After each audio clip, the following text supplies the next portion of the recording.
Welcome back to the Chad DiMera channel.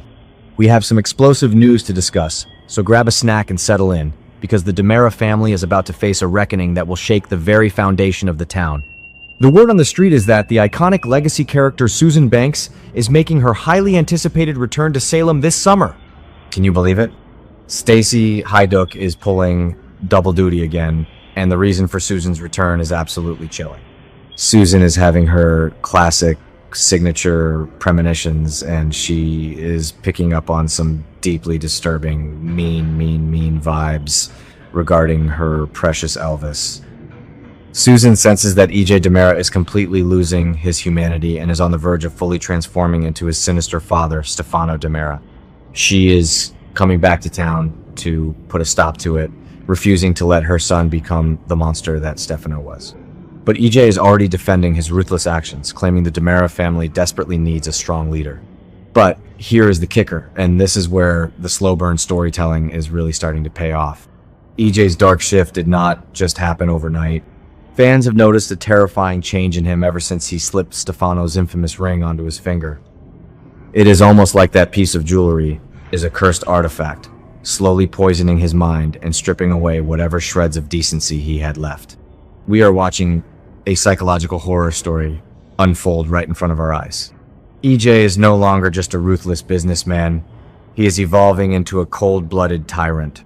Susan's maternal instincts are screaming at her that her son is drowning in darkness, but a lot of fans think it might already be too late. Once you embrace the Phoenix's legacy, it consumes you entirely, and EJ is absolutely bathing in the power and the fear he is generating. Let's be real for a second about the absolute devastation EJ is causing across Salem right now. We all know that DiMera Pharmaceuticals has been embroiled in a massive cover-up, and now the truth is spilling out. EJ is directly tied to the lethal Coracil drug crisis that resulted in the tragic overdose deaths of Sarah Horton's patient, Destiny, and her sister. That is crazy.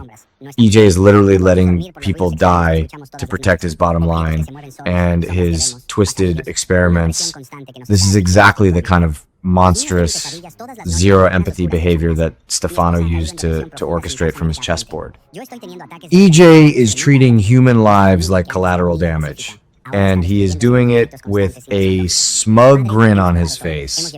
He thinks he is untouchable, but he is leaving a trail of bodies and broken families in his wake. And you won't believe what happens next when we factor in the absolute tragedy of Lexie Carver. EJ played God by using Dr.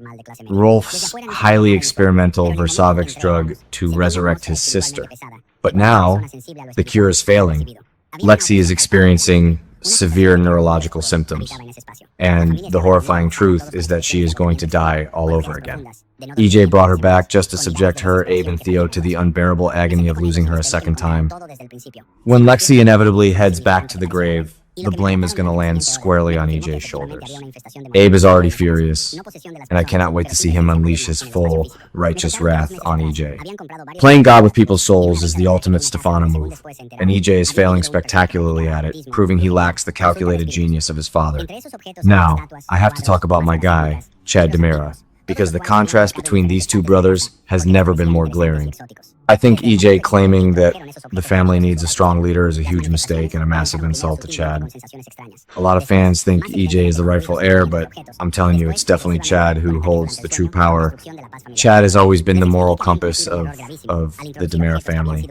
He fights for his children, he fights for love, and he fights to legitimize the family business without resorting to murder and drug cover-ups.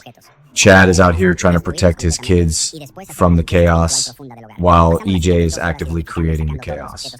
EJ's version of leadership is just tyranny and fear, whereas Chad leads with intelligence and heart. EJ is a complete disaster, and Chad is going to have to be the one to step up and save DiMera Enterprises from total ruin.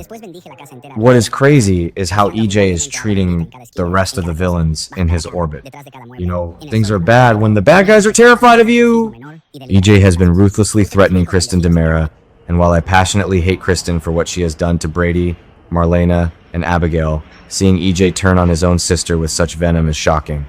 He is ready to enact brutal revenge against her. And then there is Gwen Rizczech.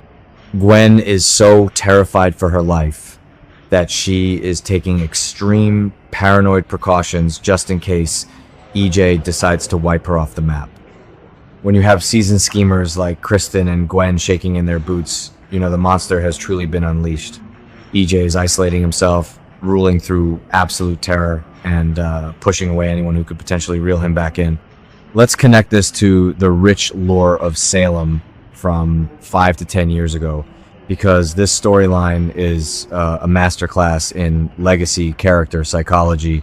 Remember when EJ himself was murdered and then secretly resurrected by Dr. Rolf? Coming back from the dead in Salem always leaves a permanent scar on a character's soul. EJ lost years of his life, and he lost a piece of his humanity in that resurrection pod. Susan has always been the quirky comedic relief, but her love for her Elvis is one of the purest things on this show. Years ago, she fought tooth and nail to protect him from Stefano's toxic influence, even donning fake teeth and wigs to outsmart the DiMeras. Now, history is repeating itself. Susan is marching back into the lion's den, but this time the lion is her own son. The psychological torment of a mother watching her child willingly become the devil incarnate is soap opera gold. So, what do you guys think? Is EJ lying again when he assures Susan he won't become a monster, or is he completely delusional? I am fully buying into the fan theory that Stefano's ring is more than just symbolic. What if Dr. Rolf laced the metal with a microchip or a slow-release hallucinogen that is actively altering EJ's brain chemistry? It sounds like a wild plot twist, but this is days of our lives, and nothing is off the table. I predict that Susan will realize she cannot reach EJ with just a mother's love. She might have to team up with Chad to physically steal that ring off EJ's finger. Chad is the only DiMera left with a soul, and he is going to have to go to war against his brother to save the town from this Coruscant nightmare and the fallout of Lexie's tragic fate. Let's wrap this up, because my blood is boiling just thinking about EJ's arrogance. The more people treat EJ like a monster, the more he leans into it. It is a self-fulfilling prophecy, and Susan's desperate warnings are going to fall on deaf ears. EJ is going to continue pulling his dirty tricks, making horrible lethal decisions, and dragging the DiMera name through the mud. But, mark my words, Chad is going to be the one standing victorious when the dust settles. EJ's house of cards is built on tainted drugs, failing science, and broken family bonds. It is going to collapse in a spectacular cliffhanger, and I cannot wait to watch Chad take his rightful place on the throne.